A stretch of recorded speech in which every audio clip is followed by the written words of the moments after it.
प्रश्नावली 5.1 के question number 4 का क्वेश्चन नंबर 11 हल करेंगे। क्वेश्चन नंबर 4 में कह रहा है निम्नलिखित में से कौन कौन एपी है, यदि एपी है तो इसका सारबंतर ज्ञात कीजिए, है ना, और इनके 3 और पद लिखिए, ठीक ना।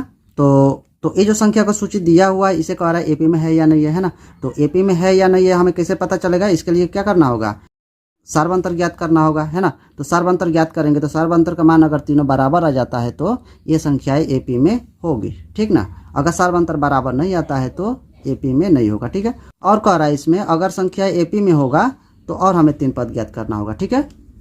तो चलिए सबसे पहले क्वेश्चन को लिख लेते हैं, है ना। क्वेश्चन को लिखेंगे ए स्क्वायर ए क्यू और ए का पावर है 4। तो लिखेंगे सारबंतर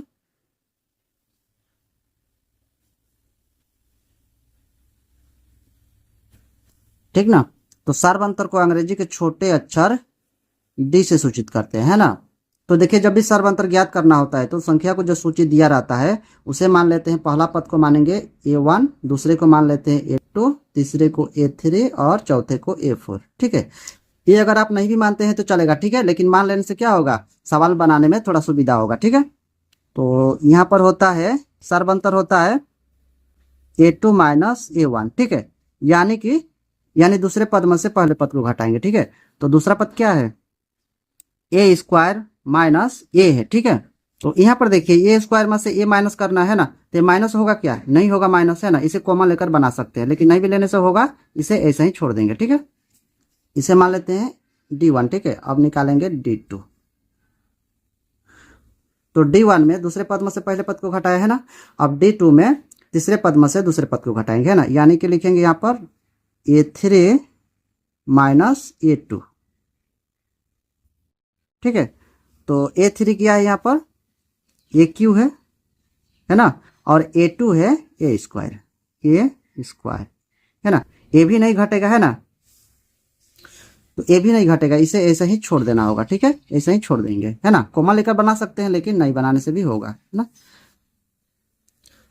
अब निकालेंगे D3। तो D3 में हो जाएगा A4 माइनस A3, है ना, यानी कि लिखेंगे A4 माइनस A। तो A4 का मान कितना है, A का पावर 4 है ना, माइनस A3 कितना है, AQ है, लिखेंगे AQ, ठीक है। इसे भी नहीं घटा सकते हैं ना, तो इसे भी ऐसे ही छोड़ देंगे, ठीक है। तो यहाँ पर देखिए यहाँ पर सारबंतर बराबर नहीं आया है ना। तो जब भी सारबंतर बराबर नहीं आता है तो दी हुई संख्याओं की सूची एपी में नहीं होगी, ठीक है। जब संख्या एपी में नहीं होगी तो हमें और 3 पद ज्ञात नहीं करना है, ठीक है। तो इसे लिखेंगे चूंकि D1 बराबर नहीं है D2 के और D2 बराबर नहीं है D3 के, ठीक है। और लिखेंगे इसलिए दी गई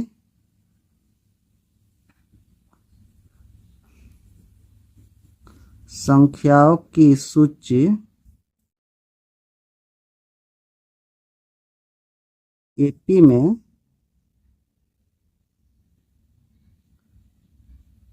नहीं है, ठीक ना। तो ये हो जाएगा हमारा आंसर, ठीक है।